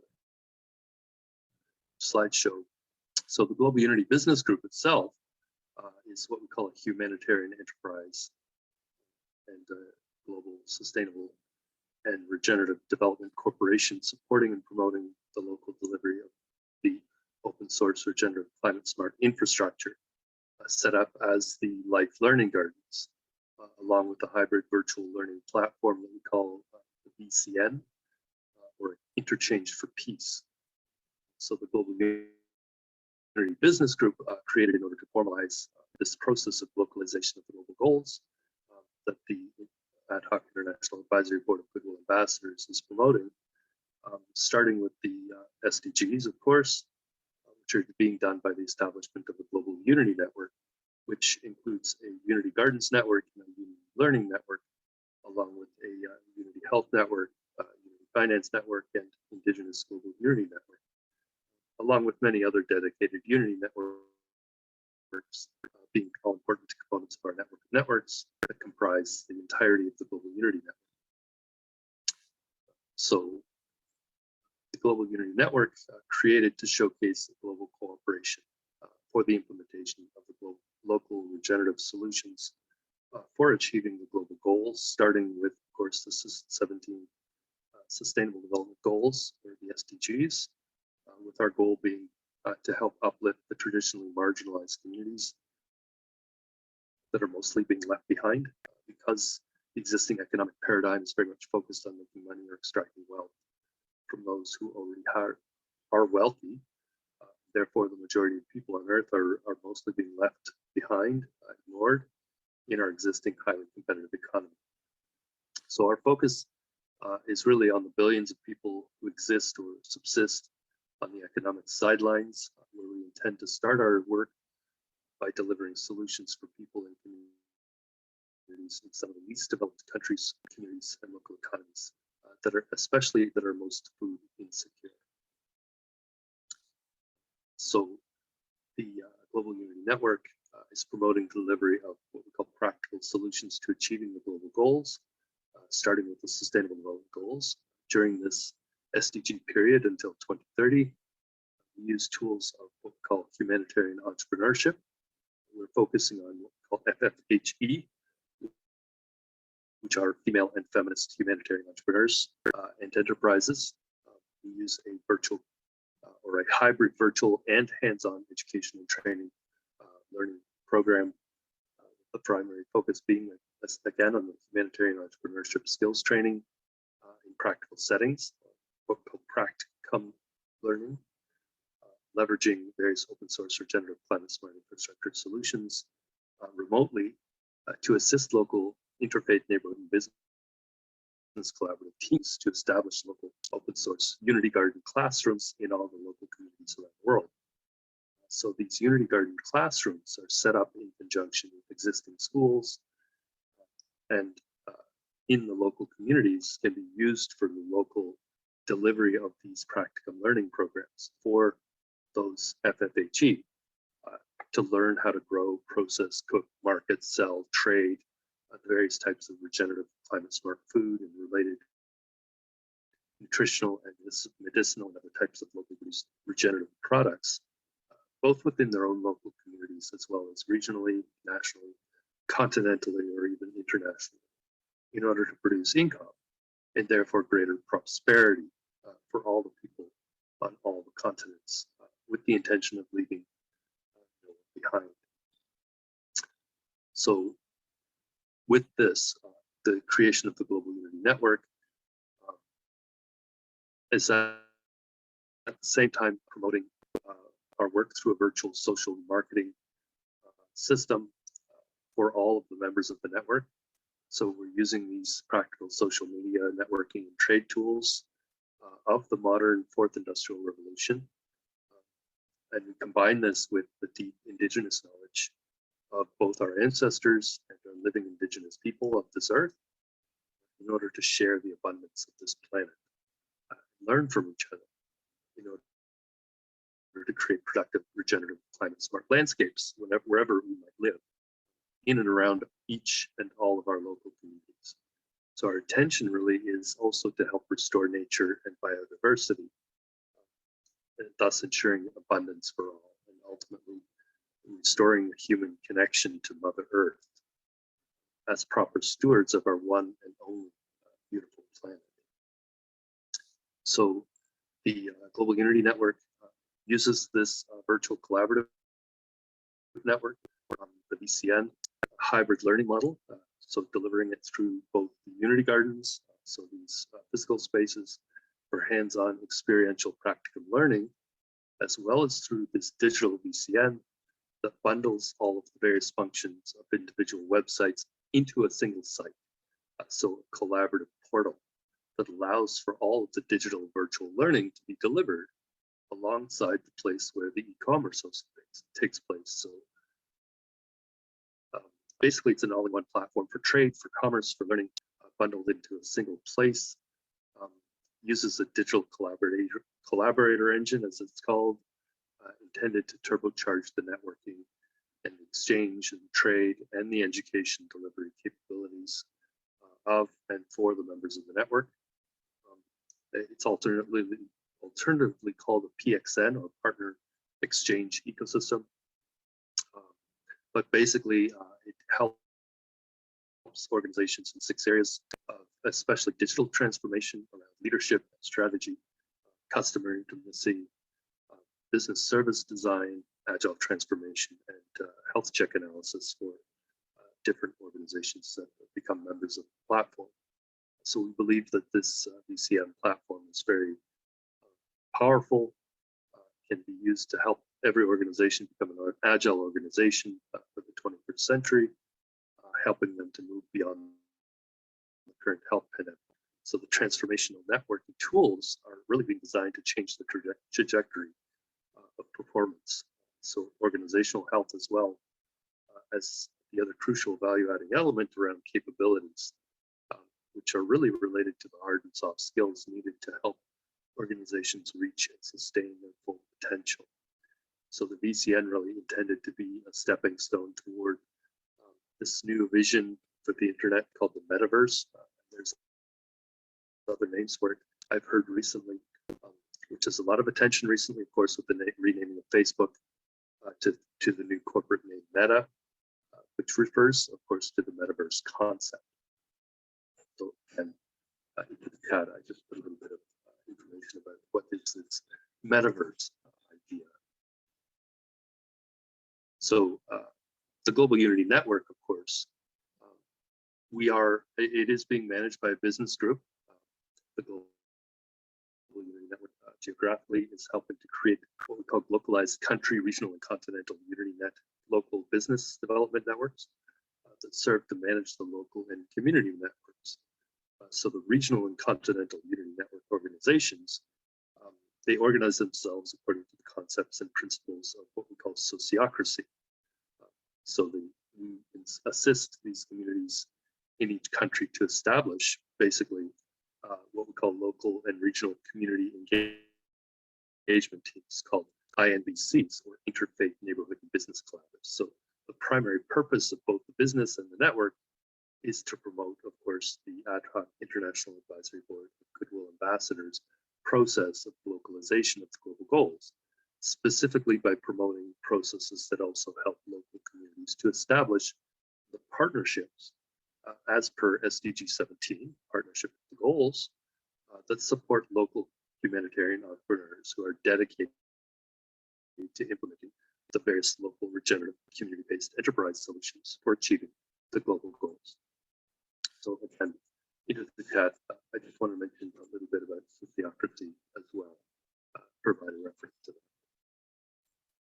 So continuing on the Global Unity Network, our purpose, our goal really is to support and uplift through the delivery of learning programs, so the practical hands-on education and training, and promote all of the youth and female and feminist humanitarian entrepreneurs around the world who either have or wish to implement these replicable regenerative solutions for achieving the global goals, starting with the Sustainable Development Goals, of course. So we focus on regenerative solutions, which can be localized one community at a time, starting with the least developed countries, communities, and economies, by working with the people that have been most forgotten and marginalized, with the intention, again, of leaving no one behind. So our philosophy is that machines are not the economy. People doing things is what makes the economy. And so if we can lift people from poverty, or better yet, empower them to lift themselves from poverty, we'll have automatically injected new life into the global economy. So the goal really of the Global Unity Network is uplifting the bottom billions. Our ultimate goal being teaching people how to feed themselves the climate smart way. When we think of the old saying, give a man a fish, feed him for a day, teach a man to fish, and you'll feed him for a lifetime. Really, we're taking that philosophy. The Global Unity Network is about teaching, especially women and youth, how to fish, so they no longer need to be fed the next day when they're hungry again. So we focus on promoting and demonstrating only open source solutions as well, as in open source regenerative climate smart food growing infrastructure, set up as what we call Unity Garden classrooms at and especially with schools, including universities, colleges, high schools, etc. So the Unity programs we're supporting and work in partnership with the Unity programs of the Unity Network, organizations that have been established, continue to be established around the world, especially now in Africa, to deliver projects, campaigns, and events, such as Trees of Peace and Reconciliation tree planting ceremonies, Sunlight Spectacle virtual edutainment shows and events, along with these Indigenous Global Unity Summit series events, like we are in right now. This takes place again until Africa Day next year, 2022. And we are also in the future going to be working to create some what we call coordinated international bubble fun festivals. So we're working in support of the expansion of the Global Unity, the Global Women's Development Network as well, which you can see mentioned on this slide is a very important partner for us moving forward. So I want to mention the Life Learning Gardens. As noted, we're supporting and promoting the delivery of open source regenerative climate smart infrastructure. We call these Life Learning Gardens designed for the delivery of hands-on practical learning programs supporting all manner of life value peace education. So the 5 solutions we've chosen are what we call CSV Gardens and Victory Forests, Climate Smart Kitchens, Spark Learning Centers, so Climate Smart Education and Training Centers, and Wheel of Life Farms and Farm Schools. Some are in more advanced stages of development. Some have never been actually built before, but are on paper, I guess, guess you can say, on paper, but in the design stages. So the projects that we do include what we call sacred site and watershed mapping, a CTP program or collaborative tree planting initiative for twinning communities. We go beyond just twinning as well.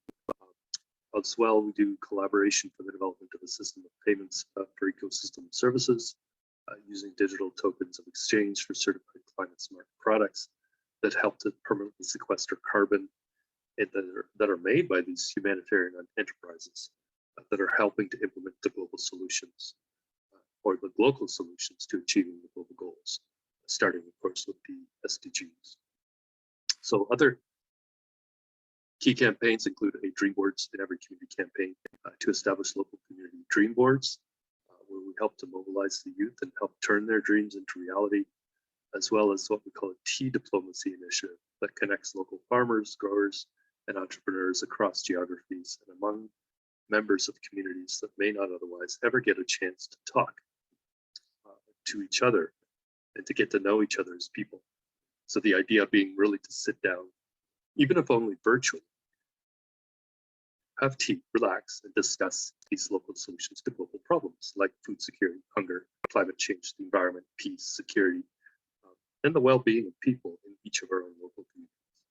So the people who participate would also discuss the kinds of teas they like to drink, what healthy foods they like to eat while drinking those teas, and what unique teas they actually grow in their own local communities or region, and that are important especially for their local people and cultures. So coming back, I wanted to mention the Unity Network Africa as our first continental Unity Network development network. So Africa and Diaspora is the name, intended to be a safe space also for cooperative discussion with others in the Global Unity Network as we develop a continental network for all of the people of Africa and for eventual replication across all other countries worldwide, starting again with the least developed countries, communities, and economies.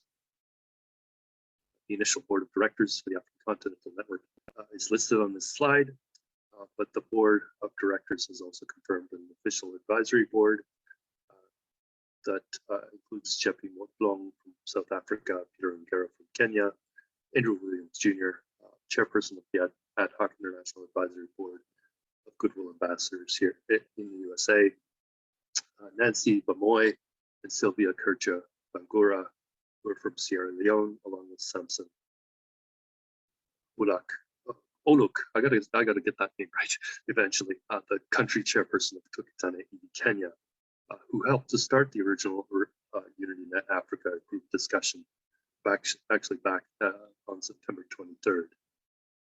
There's also on the advisory net are Carlos Richard Sanko from UnityNet Sierra Leone as the first new continental president, working with Mary Ifeanyi from Nigeria in West Africa as the new vice continental president. So Sierra Leone, important to us because it's actually one of the oldest Global Unity Network chapters, along with Kenya. But in Sierra Leone, there are now 10 trees of peace and reconciliation already planted in communities across the country, which serve as a precursor for the creation of the local INBCs and the establishment of the Unity Garden classroom infrastructure. So the new boards of directors of UnityNet Africa and Diaspora was put together in a way to try to represent the 6 regions of Africa. You can see this is being done as per SDG 5 as well, gender equality with the selection process made, an attempt to achieve gender balance of the board of directors of the African Unity Network by ensuring that about half the board members and leaders were women. So the team is now working in cooperation with the existing Global Unity Network country chapters in Africa to create a model for the development of a continental and regional network of networks of the Global Unity Network by working with the grassroots people in the country chapters. So once a model is developed, they'll try to replicate the process of creating country chapters across all 55 African nations, possibly also by liaising with the African Union But the African success will not just be for Africa, it will also be for other continents and countries as well worldwide, where we'll focus our efforts, as always, on the least developed countries, communities, and economies, or the LDCCEs, or LDCCEs, as we call it, and those communities that are being furthest left behind. So I wanted to mention or drop into the chat as well some information about this concept of leave no one behind.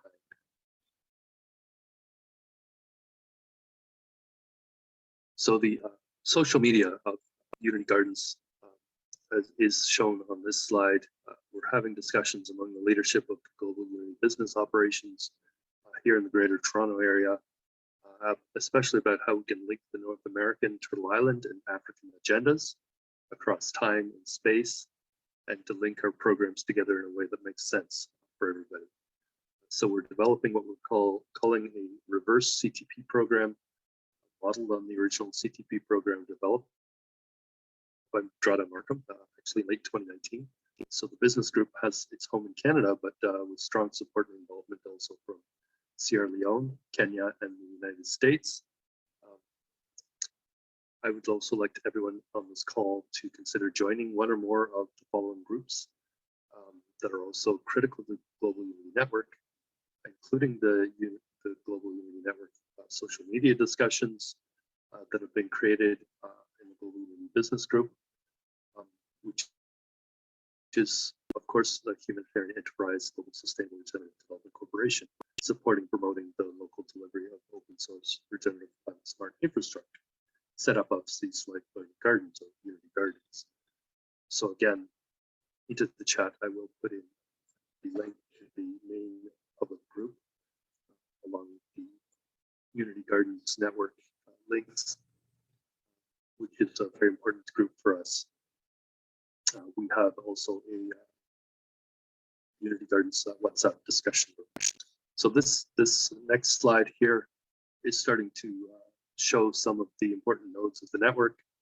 I'd like to mention some critical nodes, including the Regenerative Living, Learning, and Lifestyle Network, which was first created earlier this year. The Unity Learning Network, the Unity Health Network, the Unity Eco Village Network, the Indigenous Global Unity Network, as well as the Unity Environment Network and Unity Biodiversity Network.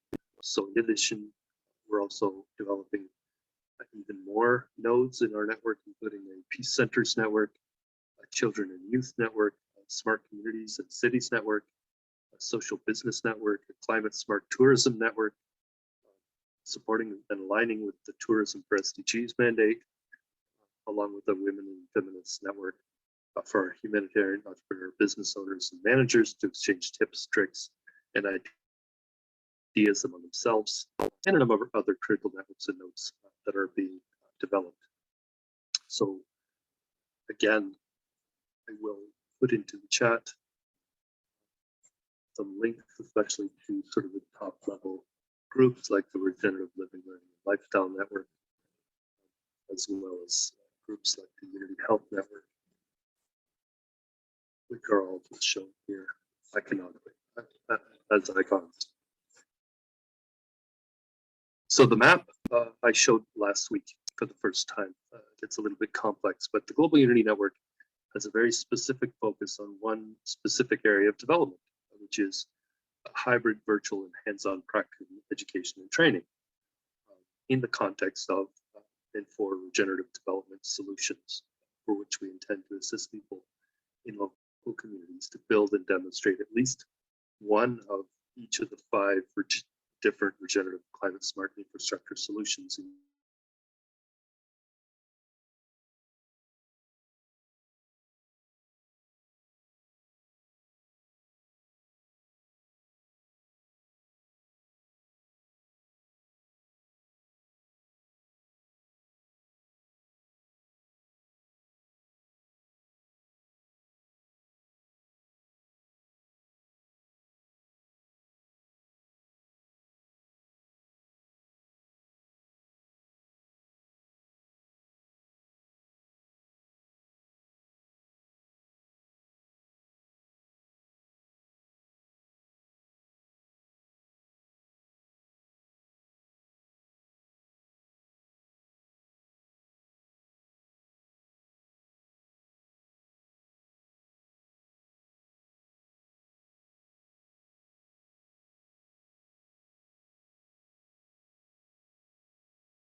Hello, everyone. Again, sorry about that. I don't know what's going on here. Things seem to have gone off track here for some reason. So I could continue talking, of course. But it looks like Andrew may be sharing the wrong screen at the moment.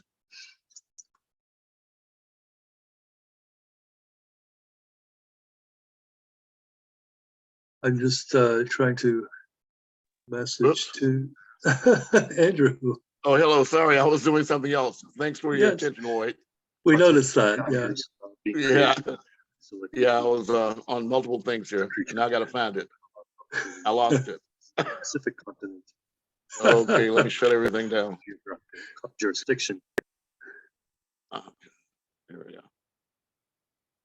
Okay, great. So let me start over. Thank you. Thank you so much, Lloyd. I think we've gotten quite a ways into that, but I'm going to be able to finish that off in another screen, I believe. Let's see here. I think we were on slide something like 19 or so. Okay, give me just a moment here. I have to open up that window browser again. And I'm going to stop the recording here because we already have this content. So I'm going to stop this recording.